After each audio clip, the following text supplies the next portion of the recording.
Welcome back to Marching to Madness, where my friend Kyle Keller joins us from out in Natchitoches, Texas. He's entering his sixth year with the Stephen F. Austin Lumbjacks, 106 wins and 45 losses in those first five seasons. Coach, welcome. Thanks, Ken. Glad to be here. To start out with, y'all went 16-5 a year ago, arguably, I guess, the best team in the league, the Southland Conference. Again, but you couldn't play in the postseason, and then you're navigating through the pandemic. Talk about running the program, and I guess hurdles and challenges outside of the norm, but yet still able to win 16 out of 21 games.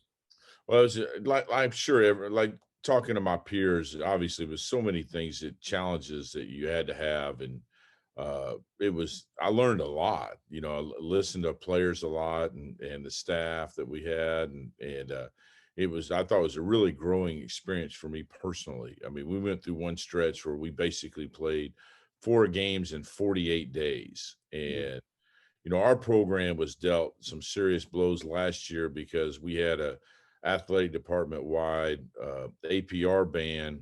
It hit multiple sports. Ours was one of them for a percentage of degree infraction that someone that was not in our athletic department anymore affected us in football and baseball. We had 82 student athletes over the cross of 10 sports that had participated that were not eligible, and that affected our sport dramatically. And we were only able to practice 3 days once we started playing during the season. So I thought our staff did an unbelievable job of preparing our team to play in such a shortened season, not only as far as games go, but practice wise. And to win 16 out of 21, like you mentioned earlier, was, I think, maybe our best coaching job with our team last year, just because we weren't able to get on the court very much. And then we went through those 48 days of only 4 games, and to keep our spirits up and knowing that our season was going to end in the end of the regular season. I give our players a tremendous compliment for the competitiveness of our players, because every game really was a scrimmage for us. We've been able to go to postseason, and we were playing on motivation versus desperation last year. Wow. Well, and then you and three other teams in Texas are moving to the WAC. Mhm. Talk about that change of conference. I'm sorry, and is that a boon for everybody involved? Well, we think so. I mean, Yeah. going from we had a tremendous amount of success in the Southland. We enjoyed our time there. I thought the league was really good for us, and now we're getting a change and go to the WAC, and we're very, very excited about that. Get to go to different places, hopefully grow the brand of the university. Yeah. Uh, going to different parts of the country, and we're trying to grow our university as well, and going to LA and Seattle and Phoenix and some major metropolitan you know, town, country, cities, the biggest cities in the world, and in the United States for sure. And Mhm. so we want to grow our university and sell Stephen F. Austin Lumberjack basketball along the way, and hopefully attract more students to our university along the way. So we're pretty excited about it. Well, as college basketball rolls on, obviously this transfer portal is bedlam. I mean, I always thought bedlam was the Cowboys and Sooners, but I don't think so now. You're Uh, right. yeah, So did I. yeah.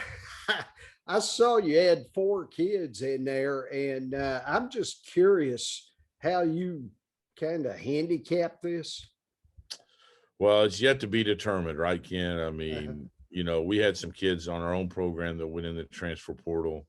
I think, after a couple of years, we'll really be able to evaluate, um, what was good and what was bad about it after everything settles down. I mean, I'm excited about the players that we were able to bring into our own program. We returned 4 starters, so I think those kids we trust and we know, and have won a lot of games around here, being 44-8 the last 2 years, fourth best record in college basketball. We're pretty confident in those kids, but we think that we've enhanced, with the transfer portal, with the kids that we were able to select and convince that we could help come to help us, become better, and the maturity level. I think every coach wants to stay old, right? You Right. hear that a lot. And so I think that's something that we're all trying to do. And I think it's really hurt high school players and prep school players. Um, and that's something that we all have to be mindful of, because we don't want to become a junior college here at Stephen F. Austin, where we've gotten really good high school players, and then all of a sudden we don't take care of them and they want to go somewhere else. Right. And that's unfortunately what could happen. And I look at that portal. There are kids making lateral moves, or there's several at D1 schools that would have been the next man up that's going into that portal, and they're not even being picked up yet. No, I think I saw the number the other day. I think it was like 38% of all the kids in basketball that have gone into the portal still haven't found a home. And that's a pretty scary number right there, to be honest with you. Almost 40%. So, I'd be a little bit nervous if I was, been in the portal and hadn't found a place to go. That doesn't, I think that's all levels. That doesn't mean they're found a Division I level. That means just found a place to go, just in general. So if you're looking for someplace to go to school right now, and you're still in the portal, you may not be able to find a home. Sure. You got some players back, though, some good players. Gavin Kinsmill averaged 15.9 points. He shot 63.2%. He could be the centerpiece, right, of this move to the WAC and give you a chance right away. Yeah, we're excited about all there. We got 3 super seniors, but Kinsmill obviously has been the linchpin for us. He can do a lot of different things, and he has anchored our defense, but he's also a guy we can throw it to inside. And I think he was in the top 2 or 3 in the country in fouls drawn per game. He drew over 7 fouls per game. He's just a dominant figure offensively. Just has a great knack about him. He's kind of an undersized post player, and works really, really hard. He's had a little microscope on his knee a couple of weeks ago, and he's kind of bouncing back from that, which may be good for him. He's in the gym so much, he needs some rest. Yeah. But great leader, tough kid. Appreciate him coming back. Didn't have to come back, and but I'm excited. He had 16 and 10 on carry. An NBA player from Duke when we played there. Has no quit in him. Great fighter. Yeah, and then on the perimeter, Roti Ware and David Kacharis are what I guess Cackeries. David Cackeries. I just learned to say it after 2 years myself. Okay, I'll tell you. They're your top 3-point threats. I mean, so again, get old and stay old. Right. Yeah. And then all 3 of those guys, Ken, Rati and David, are super seniors. They've all graduated. They're all above a 3.0 GPA, and obviously had many opportunities to go somewhere else, and very grateful and humbled that they wanted to continue to, play at Stephen F. Austin. Unfortunately for all 3 of them, they've had, chances. We've never had an opportunity to go to the NCAA tournament with them here. Right. And I think that they came in here wanting to play in the NCAA tournament, and COVID took away their first year here when we're 28-3. And, in my opinion, we should have been in a large team regardless of what we did in the conference tournament. Definitely. And then they didn't get a chance. They've never even played in a conference tournament, much less the NCAA tournament. So that'll be a new experience for them this year when we go to Las Vegas to play in the WAC tournament. So this is going to be new for those 3, just in general. And we're going to have a lot of firsts this year with a bunch of guys that have won a lot of college basketball games at a high level. Well, you've got a really good incoming group too, the way I read, and it's led by a 3-star performer and a 5'11" point guard, Latrell Jossell. Yes, the Trell transfer from Kansas. We tried to recruit Trell a little bit out of high school, and he played last year a little bit at Kansas. Hurt an ankle. He's coming back off an ankle surgery that he had at the end of the year, and a Texas kid, and feel blessed that he chose us. We think he's maybe our best perimeter shooter or one of them, and that's kind of always been our weakness. I think we shoot a high clip. We just don't make a lot of threes. We think that paint's important to us, but we think he can add something to us with his size and quickness. He fits our mold, and excited what he's going to add to us. Another point guard, a guy that can handle the ball and make 3-point shots. Transition, of course, into a new conference, and you've had some coaching staff changes here in the off season. Yeah. I must be the worst person in the world, but we've had 7 people leave our staff, and I told our guys I've been blessed to want to stay. We're opening a new facility. Any recruits that may be listening out here, we're completing the university is we're completing a project that's been in the works since really before I got here, a pipe dream from when Brad Underwood was here and started then, and it's a high 20s project, $1 million project that's going to be completed this summer.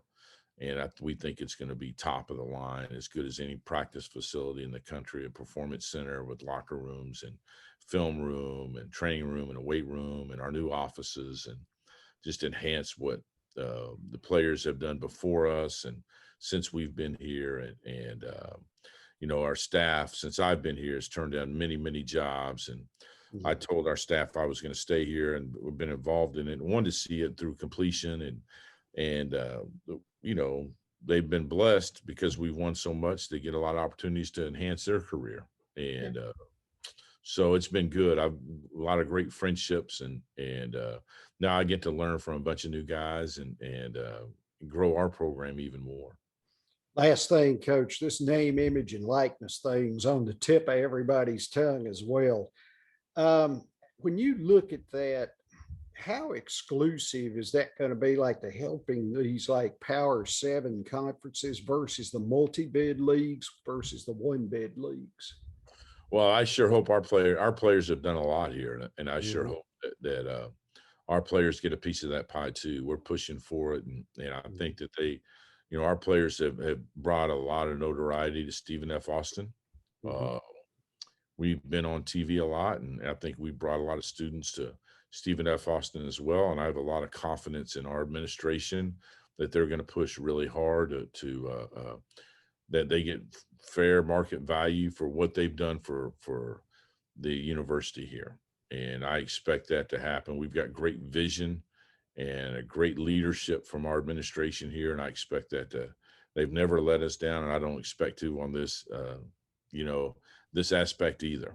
Obviously, at that level, they've spent a lot of time at it, and we've had many, many conversations with our administration and our leadership here too. So whatever everybody else is doing, I expect Stephen F. Austin. We've always stayed level with everybody else, and I think that's what's made our program great. And I don't expect that to change here either. Coach Kyle Keller, if you listen to the podcast, you know him as one of our reoccurring guests. Coach, it's always a pleasure hooking up with you. And I'll be interested in seeing, how this WAC unfolds. And Yes, sir. hopefully we can talk to you before the start of next season. Yeah, that would be great. Ken, next time I'm going to wear, that Bahama hangout beach Florida shirt that you have on. Yeah. You caught me in the middle of camp, first day of registration, so I'm representing the brand here today for all our campers. But I want to be a little more laid back and relaxed like you are today.